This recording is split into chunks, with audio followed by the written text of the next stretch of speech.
তখন আমার বয়স 22। আমাদের ফ্ল্যাট তৈরি হচ্ছে। কিছুদিন আমরা একটা বাড়িতে ভাড়া থাকতাম, এক বিধবা মহিলার বাড়ি।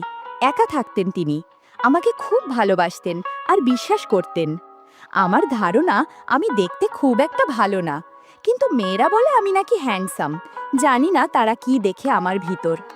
আমি বাড়িওয়ালিকে মাসিমা ডাকতাম। একদিন আমাকে ডেকে বলল, তমাল, আমার এক বোন থাকে মুর্শিদাবাদে, অনেকদিন তার কাছে যাই না, আমাকে একটু নিয়ে যাবে বাবা? বললাম, যাব মাসিমা। রওনা হলাম তাকে নিয়ে মুর্শিদাবাদ। ট্রেন থেকে নেমে থামলাম লালবাগ মাসিমার বোনের বাড়ি। মাসিমার বোনও বিধবা, তার 2 মেয়ে আছে। কেয়ার বয়স 20 বছর আর জুথি 18 বছরের। মাসিমাকে পেয়ে সবাই খুব খুশি। তার বোন তো বকবক করেই চলেছে। কেয়া আর জুথিও কথা বলছে, কিন্তু আর চোখে আমাকে দেখছে। মাসিমা আলাপ করিয়ে দিল, এর নাম কিংসুক, ডাকনাম তমাল। শুনতে পেলাম জুথি বলছে, তমাল না, মাল। কেয়া কথাটা শুনে মুচকি হেসে জুথিকে বলল, চেঙ্গিস খান। মুখে বলল, হাই তমালদা, ভিতরে আসুন। এইভাবে প্রথম আলাপ শেষ হলো। দুপুরে খাওয়া দাওয়া শেষ হলো। বাড়িটা দোতলা। মাসিমার আর্থ্রাইটিস, তাই নিচে থাকেন। 2 মেয়ে ওপরের 2 ঘরে থাকে। আমাকে কেয়া তার ঘরটা ছেড়ে দিয়ে জুথির রুম শেয়ার করলো। মেয়েদের ঘরে একটা মেলি গন্ধও থাকে। আমি রুমে ঢুকে সেটা টের পেলাম। কেমন জানি অনুভূতি হলো। Single bed, reading table, attach bathroom, একটা আলনা, ওয়ার্ড্রপ আর একটা বইয়ের আলমারি। আমি আমার সুটকেস খুলে টাওয়েল আর পায়জামা বের করে বাথরুমে যাব ফ্রেশ হতে। দেরি হয়ে গেছে বলে আগে লাঞ্চ করে নিয়েছি সবাই। এমন সময় কেয়া এসে বলল, আপনারা আসবেন আগে জানতাম না, তাই রুমটা ফাঁকা করতে পারিনি, একটু মানিয়ে নেবেন। বললাম, না না, আমার কোনো অসুবিধা হবে না। সন্ধেবেলায় জুথি এসে বলল, চলুন তমালদা, বেরিয়ে আসি। হাঁটতে হাঁটতে হাজারদুয়ারির দিকে গেলাম 2 বোনের সঙ্গে। কেয়া বাঁ পাশে আর জুথি আমার ডান দিকে হাঁটছে।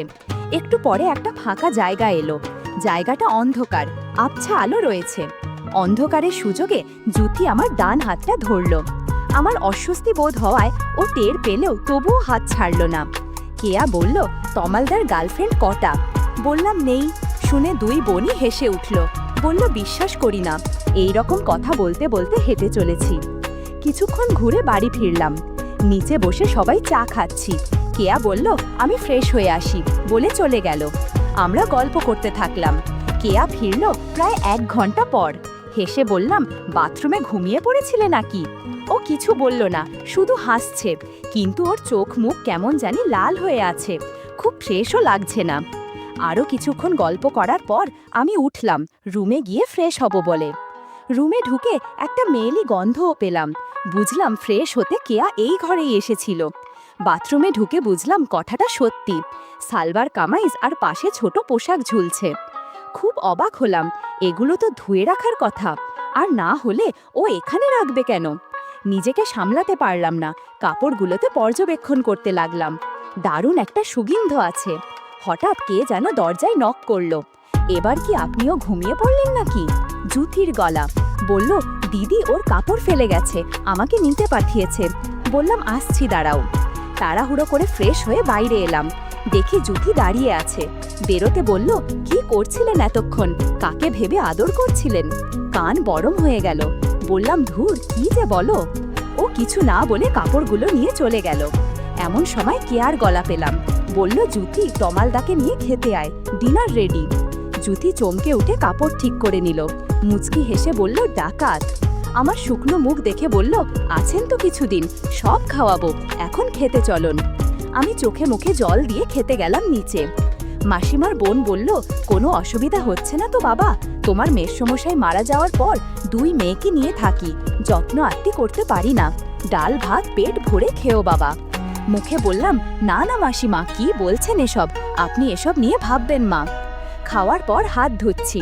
জুথি এলো হাত ধুতে। ফিসফিস করে বলল, ছাদে যান, আমি আসছি। আমি হাত ধুয়ে রুমে এসে সিগার নিয়ে ছাদে এসে ধরলাম। মিনিট 15 পর জুথি এলো। জুথি বলল, শুনুন, এখন হবে না, রাত এসো, দরজা খোলা রাখবেন, আমি আসব। আমি বললাম, আচ্ছা, আর জুথি মুচকি হেসে চলে গেল। এরপর আমিও কিছুক্ষণ পর ছাদ থেকে নেমে রুমে গেলাম।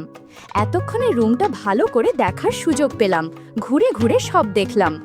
হঠাৎ দেখি বইয়ের আলমারি তার একটা পাল্লা একটু খোলা। প্রথম যখন দেখেছিলাম তখন বন্ধ ছিল মনে আছে, কেউ এটা পরে খুলেছে। অনেক ম্যাগাজিন আছে আর এক পাশে ছোট ছোট পঞ্জিকা সাইজের অনেক বই। একটা বই নিয়ে খুললাম, নিজের চোখকে বিশ্বাস করতে পারছি না, সবগুলো গল্পের বই। ওরা এগুলো পড়ে ভাবতেই অবাক হয়ে গেলাম। ভাগ্যকে আর একবার ধন্যবাদ দিলাম, ট্যুরটা জমবে ভালোই। বন্ধুরা, তোমরা নিশ্চয়ই বুঝতে পেরেছো কেমন বই। আমি ওপরের একটা গল্পের বই নিয়ে পড়তে শুরু করলাম। গল্প পড়তে পড়তে কিছু কাজও সেরে নিলাম। তারপর জুথির জন্য অপেক্ষা করতে লাগলাম। দরজা হালকা খোলা ছিল আর লাইট অফ করে চুপ অপেক্ষা করছিলাম। কখন ঘুমিয়ে গেছি মনে নেই। হঠাৎ কিছু একটা হাওয়াতে ঘুম ভেঙে গেল। চোখ খুলে দেখি জুথি এসে কিছু করতে চাইছে। আমি একটু অস্বস্তিতে পড়ে গেলাম। বন্ধুরা, ইউটিউবের কড়া নিয়মের কারণে স্বপ্নে যা দেখেছি তা সরাসরি বলা যাচ্ছে না। তোমরা কমেন্টে দেয়া লিংক থেকে আমার ওয়েবসাইট ভিজিট করো, সেখানে একদম খোলামেলা গল্প দেয়া আছে। সারা রাত কাজ করে সকলে ঘুম ভাঙতে দেরি হলো। 9:30টায় জুথির ডাকে ঘুম ভাঙল। আয় তমালদা, উঠুন, আর কত ঘুমাবেন, দুপুর হয়ে গেল তো।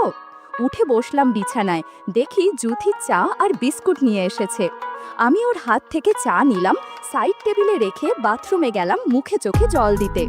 ফিরে এসে চায়ে চুমুক দিলাম, বললাম থ্যাঙ্কস জুথি, চাটা খুব দরকার ছিল। জুথি বলল, আজ সারা দিন বাড়িতে কেউ থাকবে না, শুধু আপনি আর আমি।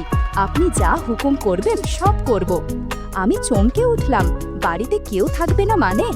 জুথি বলল, দিদি কলেজ গেছে, ওখান থেকে বন্ধুর জন্মদিনে যাবে, ফিরতে ফিরতে রাত 10টা। মা আর মাসি একটু পরে বহরমপুর যাবে, ছোট মামার বাড়ি, 2 দিন পর ফিরবে। আপনাকেও নিয়ে যেতে চেয়েছিল। আমি বললাম, তমালদা থাক না, ওখানে ও কি করবে?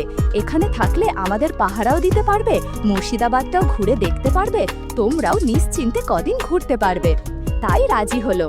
আমি বললাম, শিয়ালকে মুরগি পাহারায় রেখে যাচ্ছেন? জুথি আর আমি দুজনে হেসে উঠলাম। জুথি বলল, যান ফ্রেশ হয়ে নিন, ওরা এখনই বেরোবে, ড্রাইভার এসে গেছে। আমি ওকে বলে বাথরুমে ঢুকলাম।